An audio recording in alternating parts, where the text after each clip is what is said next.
Welcome to your mini course on how to move abroad.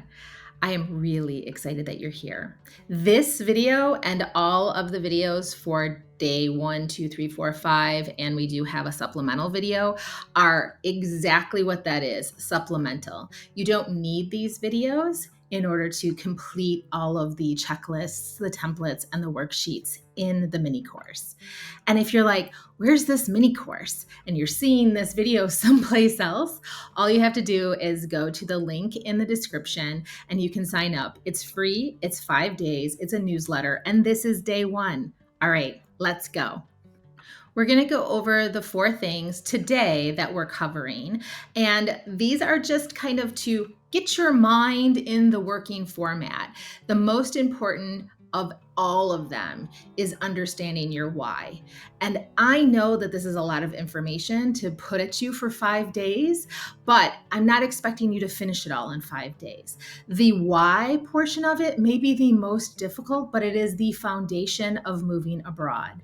You want to know that you have a very strong why, not the reason why you're leaving your home country, but the why you've chosen the home country that you're going to call your home country. Currently in our video, we're going to call it the new country.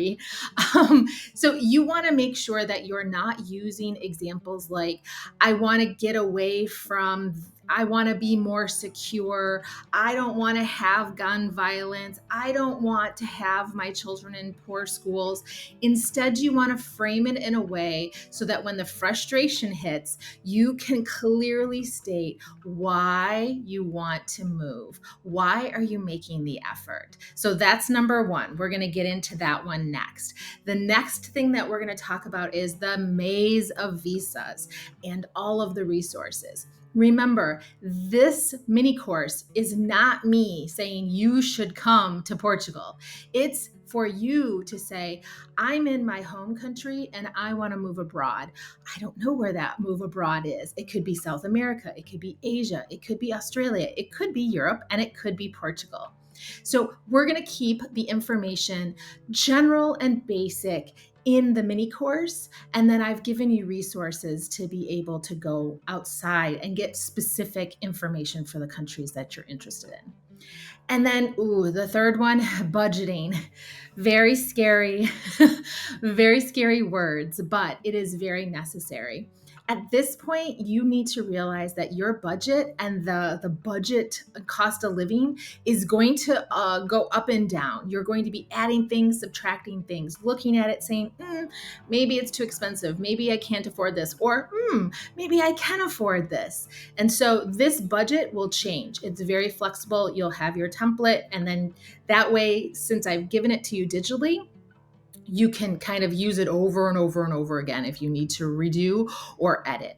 And then the 4th thing that we're going to be talking about today is schooling, finding schools in your new country for your child. That's going to be a very important transition to make, to see that they have the highest quality of education while they're also having the smoothest transition into the new country. Even though this is just day 1 of the mini course, I do want to talk to you about a workbook and a course that I am setting up.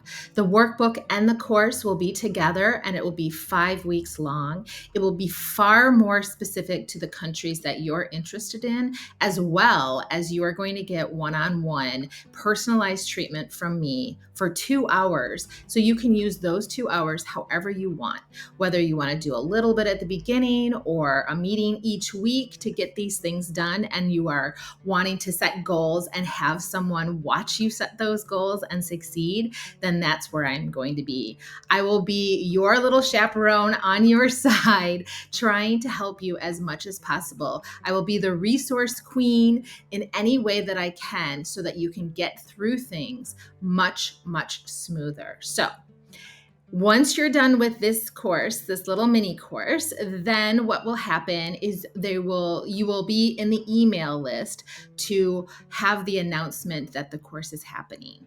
I will let you know when it's going to happen, but I also want to set you up with the idea of other subjects that we're going to be talking about in the course that there was no way that we could jam into this mini course. So one of those subjects is pets and transportation. So many people are so stressed about bringing their pets that some don't even come. They're like, well, I have pets, I will wait. There's no need to wait. There are ships, there are couriers, there are flights, and I can help you find it all. If you have any questions about international health certificates or what vaccines or where to go or how to ship or can they go on an airplane, I can help you find those resources. So that's just one of the many subjects that I wasn't able to cram into the mini course that we will have in the main course. This is the hardest part. Well, maybe not the hardest part, but it is the hardest one to get started. Your why. Why are you leaving your home country? Why do you want to go to this new country to move to? Why are you doing this to yourself? It is critically important to build a strong foundation understanding your why. Why? Well, it's important because as things get more frustrating, as things do not go correct, as you need one more piece of paperwork that you just can't even imagine anymore, you need to go back to that why. So your worksheet has a couple of exercises about values and interest that make it really important for you to fill out. It may take a while, but again, it's really important. And then also it has your 5-year goal. And I'm not talking about, I would like to make this much money. I would like to do this. I'm talking more about the feelings. So for example, my why is I want to feel safe when I'm in my community. I want to have a community that cares about me. I want to live financially so that I'm not stressed anymore. I want my children to have a good education and be immersed in a different culture. I'd like to learn multiple languages and live in a different community and culture. Those whys will come back to you after every frustration, right? So if you're not sure what I'm talking about with the worksheets and the checklists and the templates, and you haven't signed up, do yourself a favor. Just the link is in the description. You just go in, you sign up, it's free, and you'll get all of the resources. So this is really important. You're going to also talk about what stays and what goes. So the staying is going to be the part of the life that you want to move along with you, right? So I like the amount of family time that we get. I want to spend that much time, if not more, in my new country. And then also what goes. I don't want to be stressed out about financial situations or about my car. And so I'm not going to bring that into my new country because I'm not going to have a car. I'm going to rely on public transportation. That's just a couple of examples. In the workbook, we also have an example of Alex. She's a digital nomad. We talk about her priorities, her long-term goals, what stays, what goes. And then also you have a project as well that looks very similar to hers. Visas, your first step to moving abroad. And it can be a hectic first step for sure. So in the course, I have created all kinds of resources, checklists, and templates to help you out. First thing that you want to know, which is the first great tip, is you may be eligible for multiple visas in the country that you want to move in. So just make sure you look at all of the visa types. For example, in Portugal, you can have a golden visa, you can have a D7, and you can have a D8 or digital nomad visa. You could qualify for all of them, but they all have different requirements, and some of them might not be something that you want to do. For example, the golden visa in Portugal, you have to put in quite a large sum of money. That's maybe a con. Pro is you get your passport right away and your residency. So, and you don't have to live in the country. D7, smaller amount of monthly earning, but you can only renew the first time 2 years, the second time 3 years, and then you apply. And there is a limited amount of time, the longer that you live in Portugal, that you can leave Portugal. So that's something. And then D8, the digital nomad, that is renewable year after year after year, which if you want to do that, that's great. But the bureaucracy of it, and it has a higher monthly requirement. So there are lots of different options. Make sure you're looking at all of your options. And I didn't even talk about the difference in the taxation of all three of those visas. So I have a checklist in the mini course that is what to do before applying for the visa. And one of those tips is to talk to an accountant, a tax person in your home country and try to find information about your country that you want to move. That's one of the tips in that worksheet. The other checklists I have are documents to collect, and there are lots of documents to collect. But with these sheets, it could go much, much smoother for you.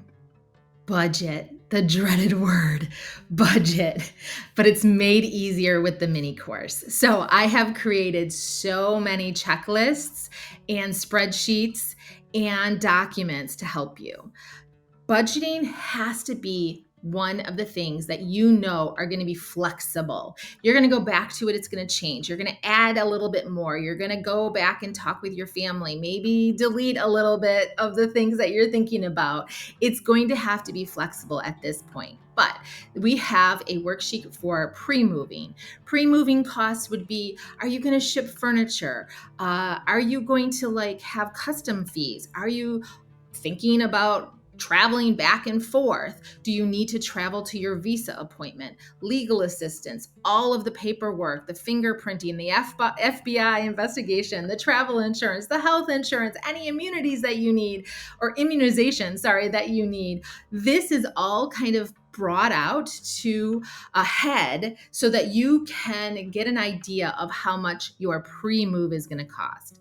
Then we go into initial setup. Initial setup is, how much is it going to cost me to set up Wi-Fi in my new apartment? How much is my cell phone going to be? Do I need to have a lawyer or an accountant the first year that I do taxes?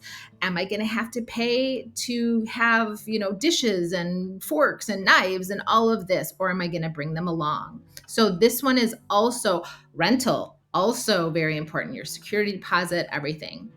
And then the monthly in-country expenses. So maybe you're going to have to pay for a public transportation pass. How much is that? Are you going to have a car? How much is fuel?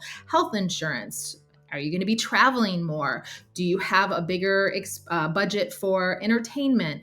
How much is the electricity in your new country? All of that is set up in the mini course for you to think about.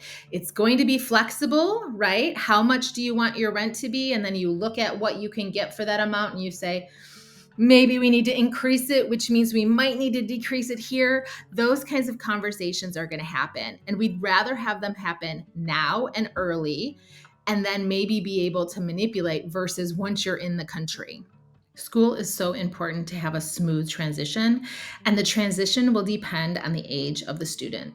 So you might want a different type of school for a child who is 4, 5, 6, 7 versus a child that is 13, 14, 15. So what I did was I just gave you broad subjects to think about. Then you can go back to your new countries and look at their resources, and then also have an educated conversation and ask the right questions.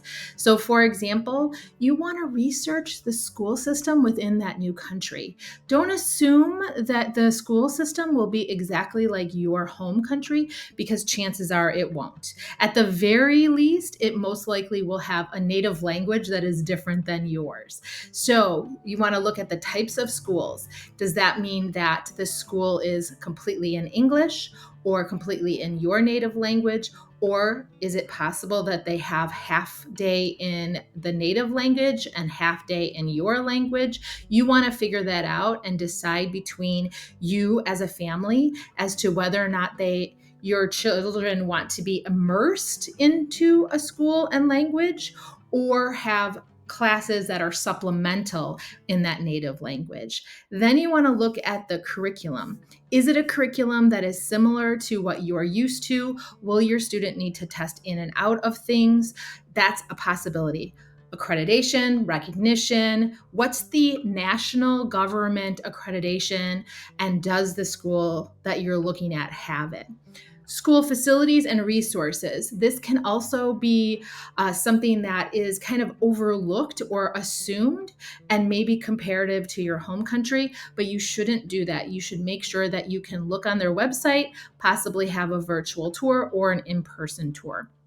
Class size and teacher ratio, that is self-explanatory. And then also the culture and the environment. I think you would be surprised that a lot of students are not in extracurricular activities outside of US schools. So if they are in soccer, then it is connected to the city or the county that they live in and not in the high school. Versus if you do go to a British school or an international baccalaureate, you may have these extracurricular activities. So if you want your child to have what on like extracurricular activities like they did in their home country, then that might be a good choice for you. Also, support services. If your child is delayed in reading or any other issues, gifted, then you want to see, do they have any kind of resources to help you with this situation?